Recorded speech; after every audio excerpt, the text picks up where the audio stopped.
அனைவருக்கும் வணக்கம். நாம் எதற்காக இவ்வளவு ஓடுகிறோம்? இந்த கேள்விக்கு ஒருவருத்தவங்களுக்கும் ஒரு பதில் இருக்கணும். ஆனா நான் இதுவரை கேட்டதுல எனக்கு பிடிச்ச பதில் நேத்து ஒரு நேர்காணல்ல கண்டது. அது என்ன அப்படின்னா, என்னை சுற்றி கொஞ்சம் புத்தகங்கள், 4 நல்ல மனிதர்கள், பிடித்த திரைப்படம் பார்ப்பது. இதுக்கு தானே நம்ம எல்லாரும் ஆசைப்படுறோம், இதுக்காக தானே நம்ம ஓடிட்டு இருக்கோம் அப்படின்னு அவர் சொன்ன பதில் நிஜமாவே அருமையா இருந்தது. இது எதனால அப்படின்னா, இது பலருடைய கனவா இருக்கலாம். இந்த கனவு இயக்குனர் மற்றும் நடிகரான சமுத்திரக்கனிக்கு கிடைச்சிருக்கு.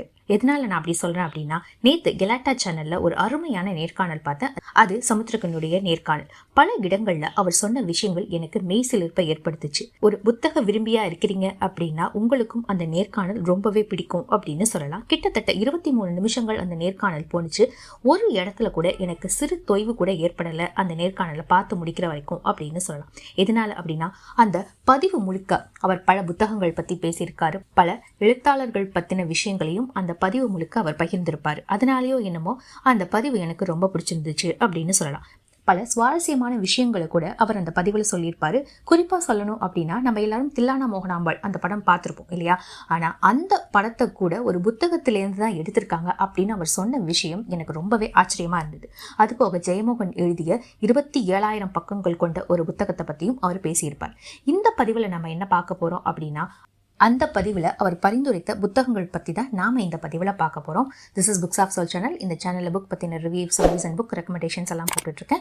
டைம் கிடைக்கும்போது உங்கள் ஃப்ரெண்ட்ஸ் அண்ட் ஃபேமிலிஸ் கூட ஷேர் பண்ணுங்கள். இன்னைக்கு இந்த பதிவில் சமுத்திரக்கனி சார் பரிந்துரைத்த புத்தகங்கள் தான் நம்ம பார்க்க போகிறோம்.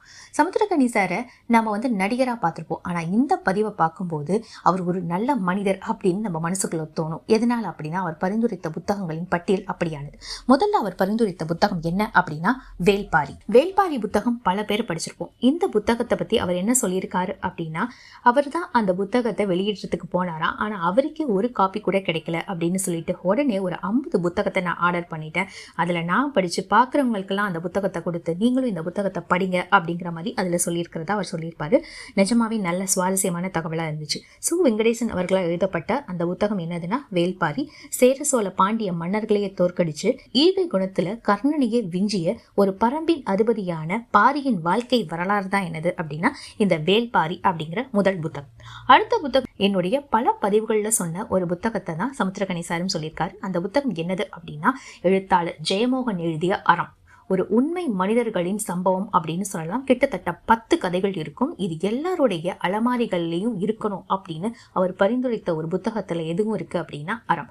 ஒரு கதைகளும் ஒரு தாக்கத்தை ஏற்படுத்தும். உதாரணத்துக்கு அறம் அப்படிங்கிற புத்தகம், சோற்று கணக்கு, வணங்கான், 100 நாற்காலிகள், யானை டாக்டர் அப்படின்னு அந்த பட்டியல் போய்கிட்டே இருக்கும். டைம் கிடைக்கும் போது நீங்க எல்லாருமே இந்த புத்தகத்தை வாங்கி படிக்கணும் அப்படின்னு நானும் சேர்த்து பரிந்துரை பண்றேன். இது 2வது புத்தகம். 3வது புத்தகம் என்னது அப்படின்னா, பாலகுமாரனுடைய புத்தகங்கள். அந்த பதிவில் பேட்டி எடுக்கிறவர் கேட்டிருந்தாரு, one of the romantic story சொல்லுங்க அப்படின்னு சொல்லிட்டு. அதுல பலருடைய புத்தகங்கள் அவர் சொல்லுவாருன்னு நான் எதிர்பார்த்தேன். ஆனா அவர் சொன்ன அந்த புத்தகம் எனக்கு நிஜமாவே ஆச்சரியத்தை ஏற்படுத்துச்சு. அது யாருடைய புத்தகம் அப்படின்னா, எழுத்தாளர் பாலகுமாரனுடைய புத்தகங்கள். அவர் எழுதிய தாயுமானவன் புத்தகம் நான் படிச்சிருக்கேன். அந்த புத்தகத்தோடைய ரிவ்யூ கூட நம்ம சேனல்ல இருக்கு, செக் பண்ணுங்க. அதுக்கப்புறம் அவருடைய புத்தகங்கள் என்னுடைய கண்ணில் பட்டது எல்லாமே ஆன்மீகமான புத்தகங்களா இருந்துச்சு. ஆனா சமுத்திரக்கனி சார் பரிந்துரைத்த ரகசிய சிநேகிதி அப்படிங்கிற புத்தகம் எனக்கு ரொம்பவே புதுசா இருந்தது. ஸோ இந்த புத்தகத்தை இந்த வருஷம் கண்டிப்பா வாங்கி படிக்கணும் அப்படின்னு நான் முடிவு பண்ணிருக்கேன். அடுத்த புத்தகம் கள்ளிக்காட்டு இதிகாசம். இந்த புத்தகத்தை நிறைய பேர் படிச்சிருப்பீங்க. யார் எழுதியிருக்காங்க அப்படின்னா, கவிஞர் மற்றும் எழுத்தாளரான வைரமுத்து. அந்த புத்தகத்துடைய ஒன்லைன் பார்க்குறோம் அப்படின்னா, வைகை அணை நம்ம எல்லாரும் பார்த்துருக்கோம் இல்லையா? அவ்வளவு மிகப்பெரிய கொள்ளளவு கொண்ட அந்த வைகை நதி, அந்த தண்ணி இருக்கிற இடத்துல இதுக்கு முன்னாடி அங்கே ஏதாவது கிராமங்கள் இருந்ததா, அந்த கிராமத்தில் இருந்த மக்கள் அந்த இடத்தை விட்டு காலி செய்யும் போது அவங்க மனசில் ஏற்பட்ட வழிகள் என்ன அப்படிங்கிறத பற்றி முழுசாக பேசுகிற ஒரு கதை தான் அந்த கள்ளிக்காட்டு இதிகாசம். அந்த புத்தகத்தை பற்றி அவர் சொல்லும்போது, இந்த புத்தகத்தை நான் படித்து முடித்த உடனே கமல்ஹாசன் சாருடைய ஆஃபீஸில் போய் நின்றுட்டேன். எப்படியாவது இந்த புத்தகத்தை நம்ம படமாக எடுக்கணும் அப்படின்னு அவர் சொன்ன விஷயம் ரொம்பவும் சுவாரஸ்யமாக இருந்தது. அடுத்தபடியாக அவர் யதி அப்படிங்கிற ஒரு புத்தகத்தை அறிமுகப்படுத்தியிருந்தார். யதி பற்றி அவர் சொன்ன விஷயம் என்னது அப்படின்னா, ஒரு குடும்பத்தில் 4 பேர் பிறக்கிறாங்க. அவங்க 4 பேரும் சாமியாராக போகிறாங்க அப்படிங்கிற மாதிரி ஒரு ஒன்லைன் சொல்லியிருந்தாரு. அந்த புத்தகமும் கிடைச்சா நம்ம படிக்கணும் அப்படின்னு நான் பார்த்து வச்சிருக்கேன். அடுத்தபடியாக சிவம், இந்திரா சவுந்தரராஜன் அவர்களால் எழுதப்பட்ட சிவம் அப்படிங்கிற புத்தகத்தை பற்றி பேசினார். அந்த புத்தகம் பற்றி அவர் சொல்லும்போது என்ன சொல்லியிருந்தாருன்னா, இந்த புத்தகத்துடைய காப்பிரைட் வாங்கி வச்சிருக்கேன், டைம் கிடைக்கும்போது இந்த புத்தகத்தையும் ஒரு படமாக எடுக்கணும் அப்படிங்கிறதையும் அவர் மென்ஷன் பண்ணியிருந்தார். அப்புறம் அவர் ஓஷோவுடைய புத்தகங்கள் பற்றி பேசியிருந்தார். பிரபாகரனுடைய வாழ்க்கை வரலாறு தொடங்கி எம்ஜிஆருடைய வாழ்க்கை வரலாறு புத்தகங்கள்னு அவர் நிறைய புத்தகங்கள் அவர் ஷெல்ஃப் முழுக்க அடுக்கி வச்சிருந்தார். அடுத்தபடியாக சஞ்சாரம் எழுத்தாளர் எஸ்ரா அவர்களால் எழுதப்பட்ட மிக சிறந்த ஒரு புத்தகமாக அவர் சொல்லியிருந்தது என்னது அப்படின்னா சஞ்சாரம். அந்த புத்தகம் எழுதினதுக்காக தான் எஸ்ரா அவர்களுக்கு சாகித்ய அகாடமி விருது கிடைச்சது அப்படிங்கிறதையும் அந்த பதிவில் அவர் குறிப்பிட்டிருந்தார். அந்த புத்தகம் பார்க்கணும் அப்படின்னா நாதஸ்வர கலைஞர்களுடைய வாழ்க்கையை பற்றி அந்த புத்தகம் முழுக்க பேசியிருக்கிறதாவும் அவர் சொல்லியிருப்பார். அடுத்தபடியாக சுஜாதாவுடைய புத்தகங்கள் தொடாமல் நம்ம முடிக்க முடியாது இல்லையா? அந்த புத்தகத்திலையும் அவர் ஒரு ரேக் முழுக்க சுஜாதாவுடைய புத்தகங்கள் மட்டுமே அடுக்கி வச்சிருந்தாரு. கேட்டதுக்கு கோவிட் டைமில் படிக்கிறதுக்காக வாங்கின புத்தகங்கள் தான் இந்த சுஜாதாவுடைய புத்தகங்கள் அப்படிங்கிறதையும் அந்த பதிவில் அவர் சொல்லியிருந்தார். நாம எல்லாரும் பாரதியாருடைய கவிதைகள் படிச்சிருப்போம், ஆனா பாரதியாருடைய கதைகள் கூட இருக்கு அப்படின்னு சொல்லி அந்த கதையுடைய புத்தகத்தையும் அந்த பதிவில் காட்டியிருப்பார். இது போக அவர் ஆயிஷா எனக்கு ரொம்ப பிடிச்ச புத்தகம், அந்த புத்தகத்தை அதில் காட்டியிருப்பாரு. மேலும் கி ராஜநாராயணன் அவர்கள் எழுதிய புத்தகத்தை பற்றி பேசியிருந்தாரு. மேலும் இந்திரா சவுந்தரராஜன் அவர்களை நினைவு கூறும்போது இவர் இறந்ததா நான் நினைக்கவே இல்லை, இவருடைய இழப்பு ரொம்ப ஈடு செய்ய முடியாத ஒரு இழப்பு அப்படிங்கிற மாதிரி சொல்லியிருந்தாரு. அப்புறம் தென்கட்சி சுவாமிநாதன் அவர்களுடைய புத்தகங்களும் அந்த வரிசையில் இருந்ததையும் அவர் காமிச்சிருந்தார். இந்த மாதிரி இப்படி பல புத்தகங்களுக்கு நடுவில் அவர் நின்று பல புத்தகங்களை பரிந்துரைத்தது எனக்கு ரொம்பவும் பிடிச்சிருந்தது அப்படின்னு சொல்லணும். கடைசியாக அந்த நேர்காணல் எடுக்கிறாங்க இல்லையா, அவங்க எல்லாருடைய அலமாரிலையும் இருக்க வேண்டிய 3 புத்தகங்கள் சொல்லுங்க அப்படின்னு சொன்னாங்க.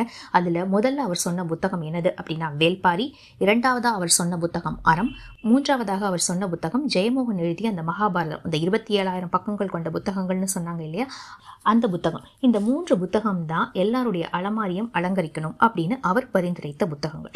இந்த புத்தகங்கள்லாம் ஏன் இப்படி இருக்கு, எதனால இந்த மாதிரி நெகட்டிவ் எண்டிங்ஸ் இருக்கு அப்படின்னு கேட்கும்போது இதுதான் ஒரு படைப்பு, அந்த படைப்பை நம்ம அப்படியே ஏற்றுக்கணும், அந்த படைப்பை நம்ம அப்படியே ஏற்றுக்கும் போது தான் அதோடைய முழு சாராம்சத்தை நம்மளால உணர முடியும் அப்படின்னு அவர் சொன்ன பதிலும் எனக்கு ரொம்பவும் பிடிச்சிருந்துச்சு அப்படின்னு சொல்லலாம். இன்னும் இந்த பதிவில் பல விஷயங்களை பற்றி அவர் பரிந்துரைச்சிருந்தாரு. ஆனால் இந்த புத்தகங்கள் தான் என் மனசுக்கு ரொம்ப பிடிச்சிருந்துச்சு அப்படிங்கிறதுனால தான் இதை உங்க கூட பகிர்ந்துக்கணும் நான் இந்த பதிவை உங்களுக்காக சொல்லியிருக்கேன்.